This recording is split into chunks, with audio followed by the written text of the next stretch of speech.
La foudre. Représentation de la destruction divine du pouvoir céleste, a toujours intrigué les peuples. Sa vélocité, sa précision et le grondement du tonnerre effraient instinctivement les hommes. C'est au sein des vallées enclavées que j'ai pu admirer toute la puissance de ce spectacle terrifiant et si imposant. Si aujourd'hui je vous parle de l'orage et de sa manifestation, c'est pour aborder un sujet central pour l'Indo-Européen, la guerre. Des premières formes de conflit jusqu'à nos jours, l'activité guerrière a toujours constitué une manière de s'élever socialement, de laisser son nom dans l'histoire et même d'atteindre les dieux. Si nos guerres modernes sont devenues de véritables boucheries, à mesure que les technologies avançaient et que les soldats remplaçaient les guerriers, nos ancêtres lointains possédaient une vision toute particulière des conflits. En tant que Français, nous le comprenons mieux que quiconque. La guerre est parfois une nécessité pour ne pas voir nos valeurs et nos traditions s'effondrer. De la guerre des Gaules jusqu'à l'Indochine, en passant par les croisades et les guerres napoléoniennes, notre peuple s'est toujours distingué en raison de sa grande ardeur au combat. Comme nous le verrons, c'est par la lutte et la violence que les dieux des Indo-Européens parviennent à maintenir ce monde à l'état d'équilibre. Comme tenu à bout de bras, ce dernier menace de s'effondrer si aucune force n'ose faire couler le sang pour sauver le vivant. Comme toujours, si mon travail vous plaît, je vous invite à aimer, commenter, partager et vous abonner. Alors, mesdames et messieurs, brandissez vos glaives, montez sur vos chars et lançons-nous ensemble dans une charge furieuse vers la connaissance. Toujours associée au combat et étant l'attribut des dieux guerriers, la foudre est devenue l'idéal du combattant. Une frappe rapide, soudaine, imprévue et qui annihile tout ce qu'elle touche. Jusqu'au XXe siècle, l'Indo-Européen a fait écho à cette idée, en le prenant pour un signe ou en s'en inspirant pour ses tactiques. Chez les Celtes, c'est Taranis qui possède la foudre. Dans ma vidéo précédente, j'ai déjà expliqué quel rôle il possède dans le maintien de l'harmonie cosmique. C'est un dieu guerrier, certes, mais s'il se bat, c'est pour maintenir ce monde en équilibre, en harmonie. Beaucoup de représentations que nous avons de lui fait écho à cette idée de protecteur, notamment lorsqu'on le voit avec une roue ou en train d'écraser les forces du mal, représentée par une créature ressemblant à un serpent ou un dragon. Nous serions alors bien loin de l'image du dieu cruel au possible, sanguinaire et massacreur que les Romains voulurent lui donner en lui prêtant des rituels qui de toute évidence n'étaient pas les siens. Nous retrouvons un peu la même idée chez les Scandinaves avec la figure de Tyr ou de Thor. Si je parle de Tyr, ce n'est pas pour rien. Et nous verrons un peu après qu'il eut à l'origine une place particulière au sein du panthéon scandinave. De son côté, Thor incarne la foudre colérique, mais bien intentionnée, celle qui frappe les géants et les réduit à néant en un fragment de seconde. Décrit comme étant le plus puissant des Aesir, à savoir les dieux de la famille de Odin, son marteau lui permet de protéger la citadelle des dieux, nommé Asgard. Ne vous laissez pas tromper par la propagande de Netflix, même si je pense que vous ne tomberez pas là-dedans. Il n'est pas ce bourreau insensé et sadique, ce dieu prétentieux et stupide. Lorsque l'on s'intéresse aux traditions scandinaves, aux sagas et à l'Edda, on aperçoit assez vite que son rôle est capital. Grâce à lui, aucun géant ne foule le sol du monde des dieux sans y être autorisé. Il a maintes fois réduit à néant les projets les plus néfastes des forces destructrices, mais au prix du sang des géants. C'est donc lui qui écrase les forces du mal chez les Scandinaves et chez les Germains. Pour aller plus loin même dans cette interprétation, nous pouvons même voir dans son combat contre Jormungand une preuve ou un témoignage de son lien avec Taranis.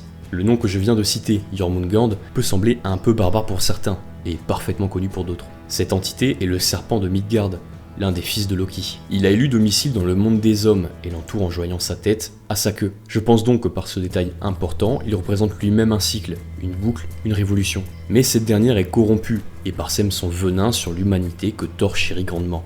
C'est pour cette raison, entre autres, qu'au moment du grand affrontement entre les dieux et les géants, le dieu du tonnerre choisit de fracasser le crâne de la bête au prix de sa vie. Il brise donc la roue, ce cycle mortifère qui condamne l'humanité à suivre sa décadence par la destruction et la mort.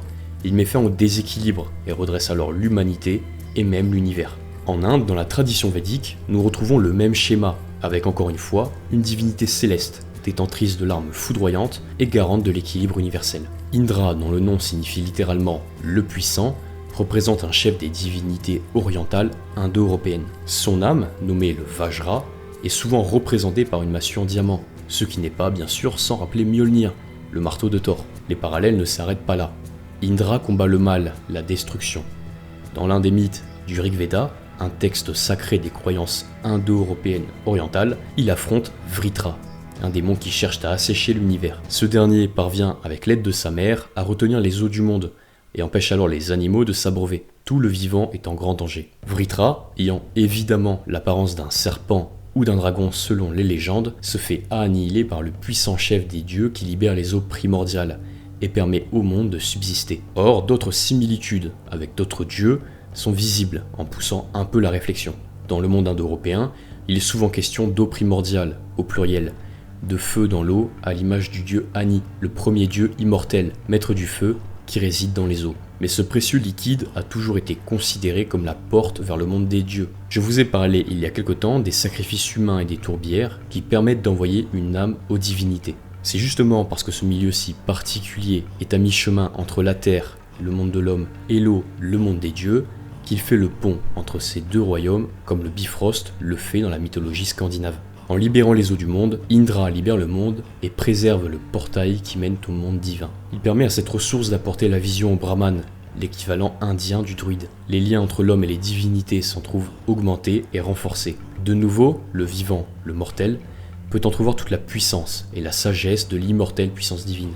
Mais retournons en Europe, en Scandinavie, pour analyser encore un peu la mythologie nordique. Je vous ai parlé de Thor, de son lien avec la foudre et de son rôle de gardien. Mais une autre divinité que j'ai citée mérite toute notre attention et révèle bien des choses sur notre peuple. Tyr, ou Tivaz pour les Germains, est également une divinité guerrière très puissante et très influente. En fait, à l'origine, ce dieu pourrait bien être, en quelque sorte, le père de tous les dieux. Étymologiquement, Tivaz est la forme germanisée de Dieus, le dieu céleste indo-européen originel.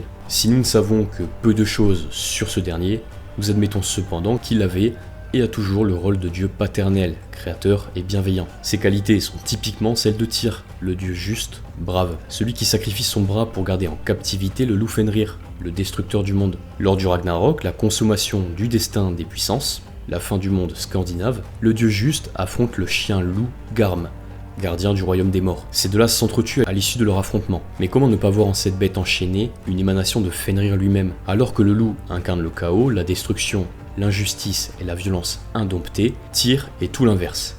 L'ordre, la justice et la force contrôlée dans un but noble. C'est la raison pour laquelle ces deux antagonistes doivent s'affronter à mon sens. Comme nous le voyons, il y a de très nombreux points communs entre toutes ces divinités, tant dans leurs attributs que dans leurs rôles et leurs histoires. La question du socle commun aux Indo-Européens n'est alors plus vraiment discutable. Tous ces dieux que j'ai cités renvoient systématiquement à un idéal paternel céleste que nos lointains ancêtres indo-européens nomèrent Dieus. Ce nom signifie le brillant, puisqu'il se manifeste le jour par le ciel diurne justement. Il est la polarité masculine et astrale de l'axe du monde, que nos anciens ont appelé Yggdrasil ou Irminsul. Par déduction, vous comprendrez que la polarité féminine est plutôt terrestre. J'aurais également pu parler de Perun pour la mythologie slave, de Zeus, de Jupiter, ou encore du Dagda pour la mythologie celtique pour étayer mon argumentaire. Tous renvoient au ciel, au tonnerre et à la force créatrice. Tous incarnent une figure paternelle et protectrice, une puissance écrasante pour l'ennemi de l'équilibre et réconfortante pour nous autres Indo-Européens. Par cette présentation, je souhaite insister sur un élément central de la guerre.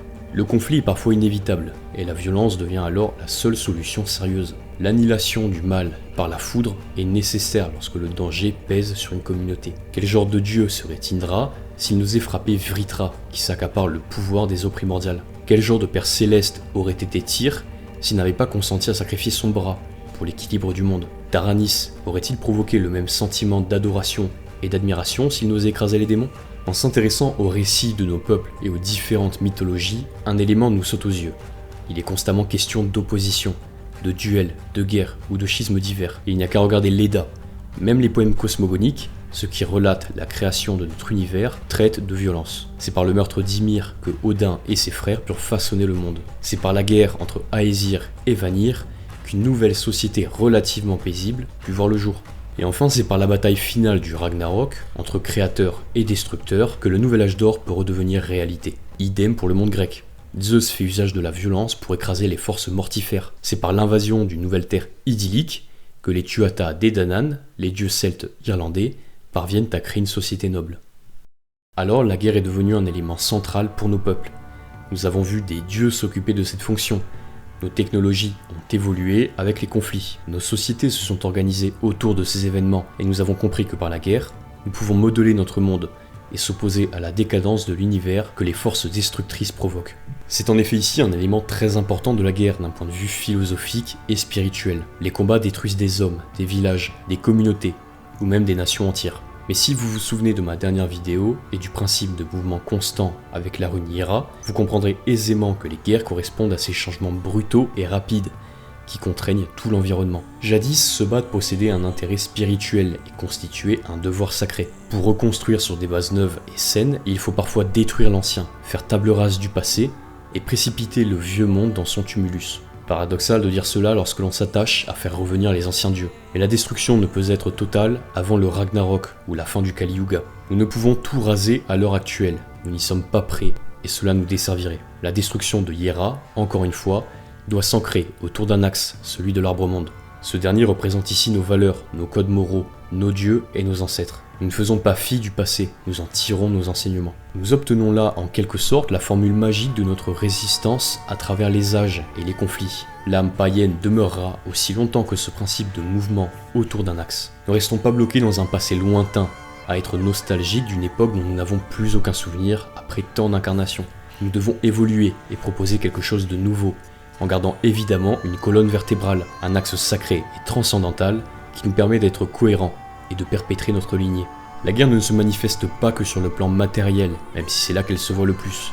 Nous vivons sur un véritable champ de bataille sans le savoir. Nous participons à ce conflit universel entre les nobles dieux et les vils géants par nos choix et nos actions, nos pensées même. L'être humain est doté d'une subtilité si grande qu'il est même selon moi l'acteur principal de ce conflit, en tout cas dans notre monde. Lorsque vous trahissez votre parole par exemple, vous donnez du poids au destructeur. Si vous méprisez les lois naturelles et sacrées, l'équilibre de notre monde, vous faites de même. Nous n'avons pour l'heure aucune réelle manifestation matérielle de ce conflit, même si à certains endroits du monde, des oppositions peuvent faire douter de cela. Nous sommes comme dans une cocotte minute qui voit la pression augmenter chaque jour jusqu'à ce qu'elle lâche. En attendant ce moment, nous devons nous préparer, aiguiser nos aptitudes et blinder nos convictions. Une fois ce point de rupture venu, ce grand dénouement passé, il nous sera permis de rebâtir quelque chose de noble, d'équilibré et d'harmonieux. C'est exactement ce que nous enseignent les mythologies indo-européennes. Soyons patients. Notre soleil se lèvera de nouveau sur un monde restauré. Les Celtes le gravèrent sur une pièce de monnaie.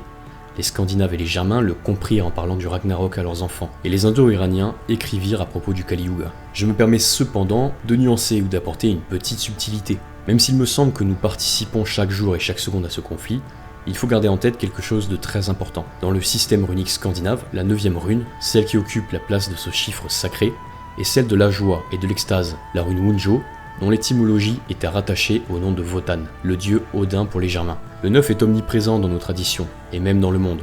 Les 9 jours et 9 nuits pendant lesquels Odin se pend à Yggdrasil, mais aussi les 9 mois de grossesse. Par cette place qu'elle occupe, Wunjo nous apprend que la joie doit avoir une place sacrée et être un but. N'oublions pas que les forces négatives et destructrices cherchent à asservir le vivant dans sa globalité, pour lui faire prendre une direction purement utilitariste et l'entraîner dans le consumérisme comme le communisme le fit. C'est pour cette raison que par le simple fait d'être heureux, d'aimer et d'être aimé, nous luttons contre le camp néfaste qui s'oppose à nous. C'est par la joie et la liberté que nous résistons le mieux, pas par la colère ou la haine, même si ces sentiments sont parfaitement légitimes. Je ne parle ici nullement de pacifisme, de docilité ou de tendre l'autre joue. Défendez-vous et détruisez, si vous le pouvez, toute opposition à l'harmonie du vivant, par l'invocation d'une ou plusieurs divinités citées auparavant. Soyons comme Bélénos, dont le nom signifie le puissant, par la racine Bel. Étant le dieu de la lumière, une divinité solaire, détentrice du feu, il incarne les runes Kénaz et Sowilo de l'ancien Futhark, l'alphabet scandinave. La première, Kénaz, est le feu créateur, réconfortant,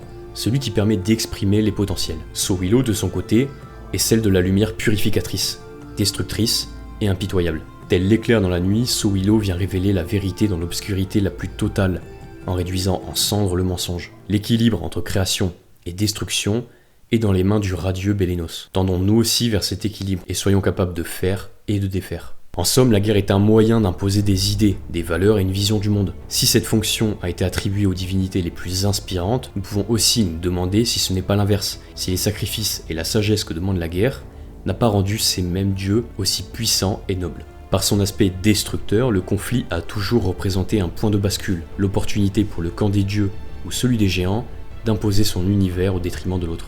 C'est par la guerre que l'ancien s'éteint pour laisser place au nouveau, comme l'incendie ravage la végétation pour recréer un sol extrêmement fertile. Néanmoins, cela ne signifie pas qu'il faut tomber dans la caricature, vivre sans joie et sans douceur. C'est même justement en entretenant la flamme de Kénaz que l'éclair de Sowilo pourra pourfendre nos ennemis spirituels. Lorsque Balder, fils de Odin et dieu lumineux, meurt, la déesse de la joie, Nanna, le suit dans son trépas, accablé de chagrin.